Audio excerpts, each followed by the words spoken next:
Hi, welcome. I'm Tracy from MDL Carlton International, and today we are really lucky that we have with us our absolute superstar in his own right. We've got Mark Elliott from Fluent Finance Abroad. So hi, Mark. Hello, Tracy. Thank you very much for inviting me on this video series that you're doing. Well, what we wanted to do really was invite you into this beautiful villa, get you accustomed to it, and then, you and the wife, maybe something new for you to purchase.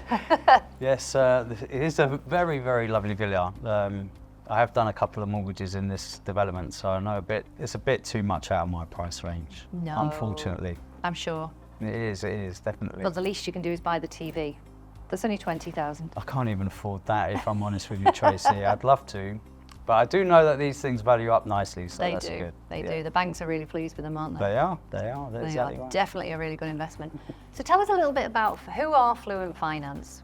Okay, well, Fluent Finance Abroad is a company which was set up in 2006.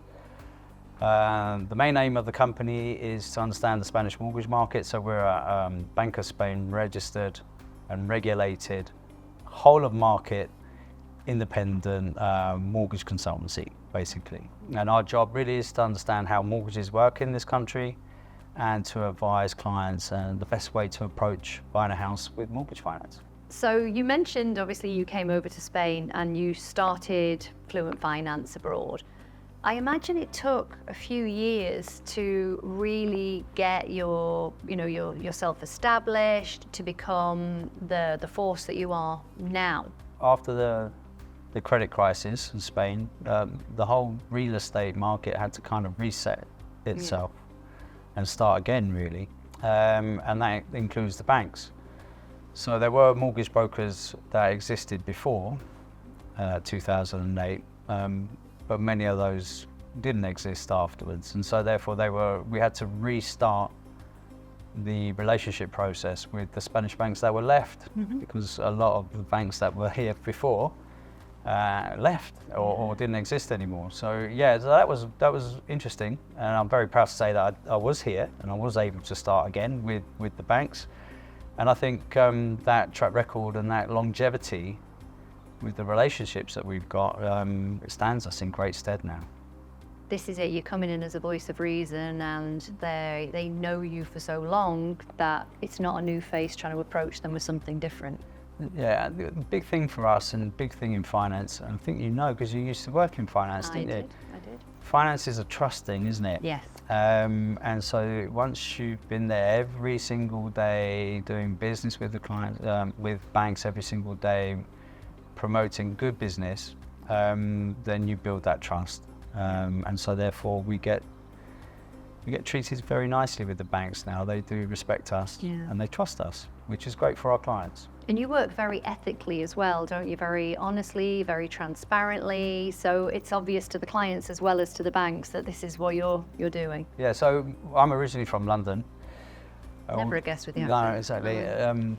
Even though my mum, she's Spanish, so I grew up between the two countries, so I speak both languages fluently. But I got into the business, in the mortgage business in London, and that was is a heavily regulated environment. So I learned about regulation. I understand the importance of doing this job in the right way, in the right manner, to look after both sides, not just the client, but also the lender, because they're the ones that have the capacity to lend. Yeah. And if you abuse them, which some people did, a lot of people did actually before the credit crisis, then that has repercussions on the whole economy, not just the real estate market. And Spain suffered very badly with the credit crisis. We all know that. But luckily now we're in a good spot. The Spanish banks are healthy. They've merged. They've absorbed other banks, and they're lending healthily now, which is great. So quite an important thing has happened this year, which is a really great thing for clients to know about. What's happening with rates? Yeah, so that's a good question. So over the last 3-4 years, we've seen rates increase quite dramatically, and that was due to the rise of inflation, and that for whatever reason, obviously the war in Ukraine and stuff. Yes. But the ECB and the Western economies seem to have done a good job in curbing inflation, and now we're seeing quite a dramatic, well not dramatic, but quite a sharp easing off on interest rates. So this year already we've seen 3 cuts from the ECB, and that is obviously takes a lot of pressure off on people with mortgages. They can afford, the rates are coming down, so their monthly payments are coming down, which is great. But also that helps with the affordability calculation. So obtaining a mortgage now is much easier than it was 2 years ago because the rates are down and therefore the affordability calculation. So it's a bit easier now, the pressure's off a bit. So this is probably one time then that we want a downward trend. Yeah, with me, I'm always keen on having low interest rates because I do mortgages, that's all we do. So the lower the interest rates, the more attractive borrowing money becomes. So yeah, I'm very happy at the moment that we managed to, with the real estate market in general and the banks, withstood the upward pressure that we've seen in 2002 and 2003. Yeah, interesting. Yeah. Okay. So I know when the client starts out on their journey to purchase, the most common thing is we're just looking. And that is music to our ears as an agent because we know that we're going to be with them throughout the journey. We, as an agency, we try to do everything the right steps. But I know as an agent, sometimes we get a little overeager with ourselves and we may step over some things. How important is it for the client to be speaking to a financial advisor early in the process? So I would always encourage anyone to speak about money to a money person very on in the process. It doesn't really matter how wealthy you are, really, because no matter how things operate in your own country, I can tell you 100% that things work differently here. And if you assume that it's going to be an easy thing to convince a Spanish bank to lend you money, if you're very wealthy, you're probably going to have pretty complex financial structures in place. You're going to have a pretty nasty shock. So if you are serious in buying something and you want to get it done, you don't want to mess people around. I would definitely seek some advice first on how to do it. Now, whether I end up after that advice you then buy cash, that's totally up to you. But don't leave anything to chance. But the advice initially is completely free, isn't it? Yeah, of course, yeah. At Fluent Finance Abroad, we're here to encourage people to invest in Spain. We do offer free advice because we find that it's important to be available, to be open, to share our knowledge. So the advice we give is always free. Whatever the client then decides what to do with that advice is completely up to them. If they wish to engage us formally and employ us, then we can start talking about how much we charge and everything else like that. Okay, perfect. So a lot of clients, and you touched on it briefly just then, they are financially in such a stable position that they could make the purchase completely with cash, but they choose to use finance. What's the main reason for that? Well, there's it's all about liquidity. So, buying an asset involve investing a huge amount of money. And getting a mortgage allows you that you don't have to put as much in. So you're not risking all your capital. There are tax incentives for a very high net worth individual that wants to buy something for 20, 25 million or less or 10. If you get a mortgage, that can help with your wealth tax situation and stuff like that, which a lot of people don't know, and that's why we're here to help. But in general, it's just to help the process. Buying a mortgage is a tool to help you buy a house. Yeah. The actual house that you really want. And sometimes your cash budget doesn't get you to that point. And that's where we come in. Okay. And we give you the numbers, and then you choose the numbers and you think about the numbers, and if the numbers work, great. And if they don't, that's also So great. it kind of helps with buying power, doesn't it? So rather than falling in love with something that's way outside of your budget, it kind of helps with that as well, so that expectations are managed and we satisfy the clients. Yeah, from the experience that we have with dealing with real estate agents, a lot of the complaints that we hear is that clients see stuff online. Because the real estate market is unregulated in Spain, Is all the information that you see online true, current? No, probably not. It's not actually. We all know that. And so therefore they may see something, oh, I can buy a villa in Marbella for 300,000. Well, that was probably there in 2012. No, then obviously some realism has to come into place. If you want to buy in Costa del Sol, then this is the kind of level do you have the cash for that? No. Do you want to speak to a mortgage advisor? Yes. Well, hopefully yes. And then we can then, as a team, coach them to actually do what they want to do. Yeah, it's just a backup, isn't it, and an extra reassurance. We're a support network. Yeah. You know, we want to encourage people to invest in Spain, in Spanish property, but do it in the right way. So how long would typically it take from a client starting to speak to you to being in a position where their mortgage is pre-approved or they're ready to go? A formal mortgage approval from various different banks is what we offer. That has to go to underwriting departments within the different banks. Spanish banks will never price a mortgage without it going to underwriting, and that involves a formal application. And that can take, at the moment, that can take about 2 to 3 weeks for more than one to come back. So ideally we're looking at getting about 4 or 5 different mortgage offers to present to the client, formal ones, subject to you finding a house. So why would you have 4 or 5? Why don't you just go to one bank and present that to the client? Not all banks are competitive in any given moment in time. Not all banks like a particular profile. Some banks prefer a different type of profile. Self-employed, for example, may fit one bank better than another. Employed directors, people with big dividends may not fit one particular bank. So you've got to be in the market, because the market changes all the time. So there's new lenders coming in, new rates coming in, mergers that may be happening, that may not. How is that affecting morale within the banks? You know, all these little things so we love having the freedom to be able to go where the best money is. Yeah. So the fact finder is great. We have the initial conversation, we go through the basics, that kind of works. Okay, now let's look at the detail. And the fact finder gives us the detail that we need, that we can go away, spend a good half an hour thinking about these details, these numbers, and then seeing how it's actually going to fit with the lenders and their criteria. So sometimes when you get the information in from the client, it doesn't always look on the face of it that this would be something that you can present over to the banks. And then when you investigate a little bit more and have maybe another conversation with the client, something else then is brought up or something's highlighted, or there's something that you can suggest to the client that might actually make their situation more favourable to the banks. Yeah, they're massive really, because if that's so important. The fact finding, the discovery is to say, okay, so what's your current financial situations now?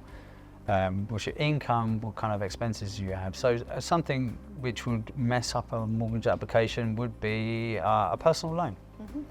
And that personal loan may be, I don't know, 800 a month or something like that, but it may only have a few grand left to pay off. The advice we give is to make it fit. You need to pay, instead of using pay that loan off. And that means that's clear. That means that frees up all this kind of income. So this is the sort of thing that if you went on your own, you wouldn't. You'd fall at the first hurdle because the bank would. It's just a big waste of time if you do it on your own, really. You don't really know what you're doing. In order for everything to go through smoothly, the application has to be perfect. And we help them get to that situation where it is a perfect application. So it just makes life easier, doesn't it, really? So it's worth engaging with you to just make sure that when the application goes in, it's going to be an acceptable application rather than having the heartbreak or the having to start all over again. Spanish banks have had a terrible time, right, with non-resident applications. It doesn't seem like it now, but back in 2012, didn't want to talk about non-resident mortgages. They didn't want it because they were suffering really badly, but they still have memories of that. So it's very easy for a Spanish bank to turn a case down. Mm-hmm. It's hard to actually get them to say yes. To retract it then once they've said no. It's hard to get them to say yes, and if you go in wrong, once the no has been given, you're not turning that around. Right. You're not given a second chance. No. Okay. That's actually quite interesting. Yeah. It really is. So different people's circumstances will dictate kind of their offers, etc. The worst thing is when we get phone calls, oh, I put 10% down or I put whatever. And now I'm looking for finance, and it's like, oh, why did you do that? We could have Yeah. done something before, we could have maybe done something. But yeah, so that's the risk you can run. A, you lose your property, and B, if you put money down, it's not the seller's fault that you haven't got them financed. We get a lot of questions, and I mean, we obviously know the answer straight away to this one, but a lot of clients, when we do start to introduce the need for finance, is that something that they need? How are they planning on purchasing? That they then believe that the Spanish banks will loan 100%. Yeah. Yeah, I don't know where they get that from. No, I think in some countries it can still happen, so I think they bring it across. Which countries are those? Well, our clients tell us that they can. I'm sure in Estonia you could get 100% mortgage for an Estonian that lives there. But an Estonian coming to Spain thinking they're going to get anything more than 60%, they're living in cloud cooking line. Okay. And the They bank really are. do not loan against costs, do they? No. So No. basically a client coming through would have to have the 40% to make up the mortgage amount plus their costs. They don't lend on TVs either. Right? Really? No, it's bricks and mortar, that's what we lend on. Taxes, legal fees and stuff, you need to pay for yourself. Beautiful furniture, that's not mortgageable. Okay. So it's purely the house, yeah. Just And again, we're here to advise on closing costs, the amount of cash so that you're not short on the day of completion. I think we do a good job. I think you do, and I think you've always helped many of my clients. And sometimes I've been pacing up and down in the office, having a conversation with you with a client that we have felt might not fit into the right criteria, and then you've been able to introduce something else and speak to them that then has smoothed the waters with the bank to be able to come back with a really good offer. I remember one completely. I'm not mentioning names, but I know exactly who you're yeah, talking about. I know. There was two issues there. I was self-employed, company director, coming out of COVID, so that was an issue. And the income wasn't amazing because of that. But the issue again was the property, wasn't it? It wasn't. Yeah, there were some issues with the square meterage and what was actually. So we did a great job. I really do think we did a great job. We did a pre-valuation first to ensure, okay, right, this is where the issue is going to be with the valuation. We managed to get the mortgage pre-approved, and it went through. It was kind of a bit stressful, but it went through, and it was a good deal. It was a good deal. It was a really good deal, and I mean the client was just Over the moon. ecstatic with you guys because initially it did look, and I remember having the conversation with you that this is potentially not going to happen because of everything that was happening in the background. But when working through step by step, I know I didn't make your life easy. I like making life difficult. You know, we make life easy if we can, but then being able to do that for a client, it's rewarding. Yeah, no, you put pressure on us, and that's good, and we need to get answers, and the quicker we can get answers, the better. So the pressure that you put on us is fine, is absolutely fine. We thrive on that. An inexperienced broker would have just struggled with that one, because I identified early doors that there could be an issue with the property, and before we even started chasing the banks too much, I was already looking at solving the solution with the property, and then it all married together, and it was all fine. Oh, he's happy. Yeah, good. And yeah. his wife. I mean, they're just ecstatic. I still get photographs now of the pool and everything else, the different changes, which is lovely. And that's what we're here to do. You're here to do that. We're here to support you guys and your clients, and it's a lovely thing to be involved in, to help someone with their dreams. Perfect. I like that. That's what we do, That's what we do. honestly and transparently. We do the boring side. You do the glamorous side. And then just to confirm, I mean, you have been amazing with so many of my clients. The whole team has, so supportive. We can ask for advice. We can pass on that advice. We can put clients in touch with you to speak to you directly. Do you normally meet the clients face to face, or is it a lot virtually? We would love to meet more clients face to face, but luckily, with the internet, telephones, video conferencing, there is no real need.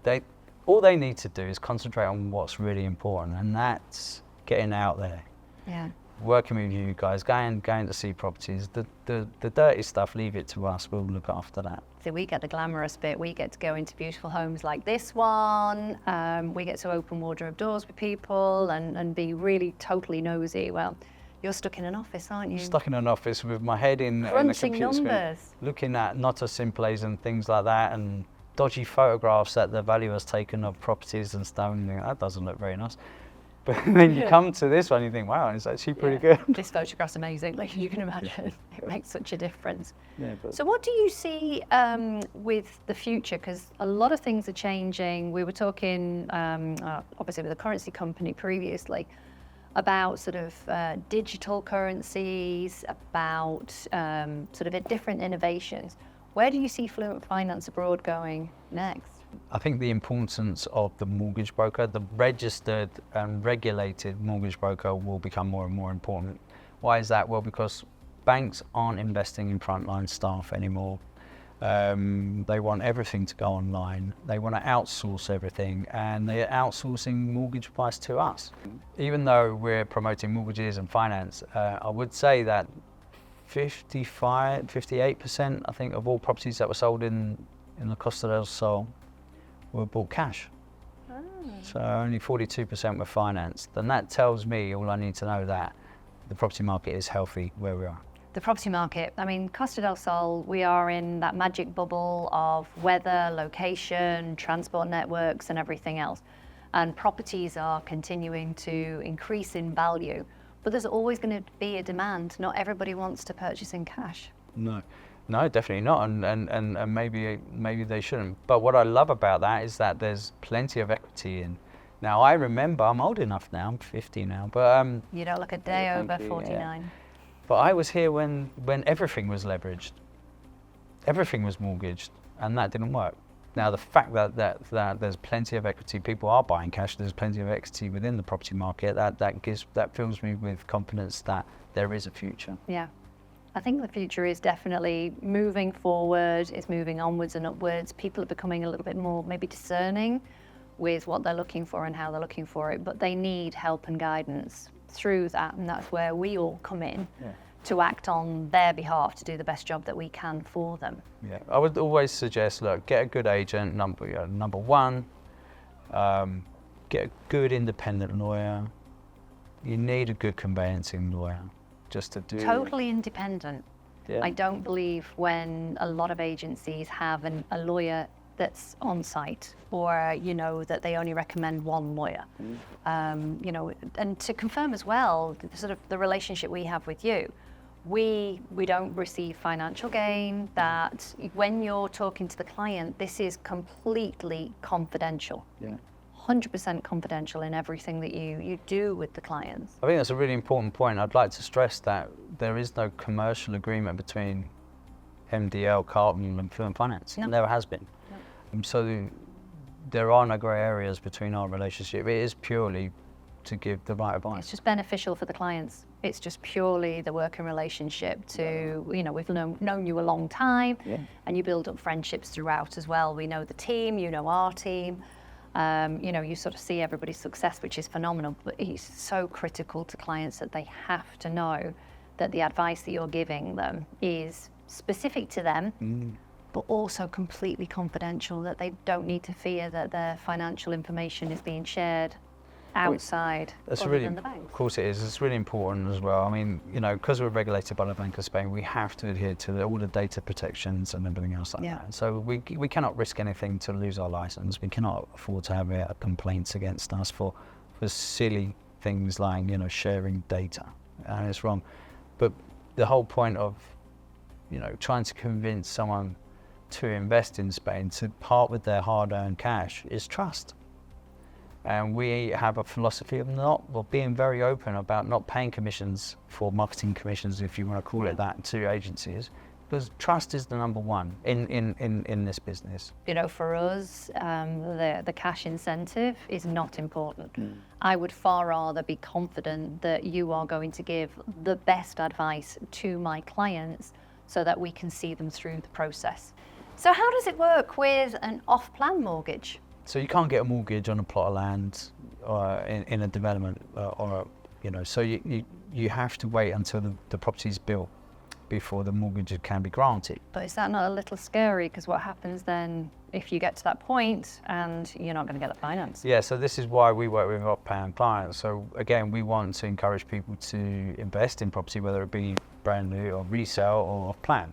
And we offer ourselves as a company that can give advice to clients to give them the confidence that if, to put down the 30 or 40%, and we would, enter an agreement with a client where we would hold their hand throughout the whole process. As long as their personal circumstances do not worsen, then we can pretty much guarantee that we're. So as long as they don't buy a mega yacht in that period of time and use the money, Exactly. they'll be okay.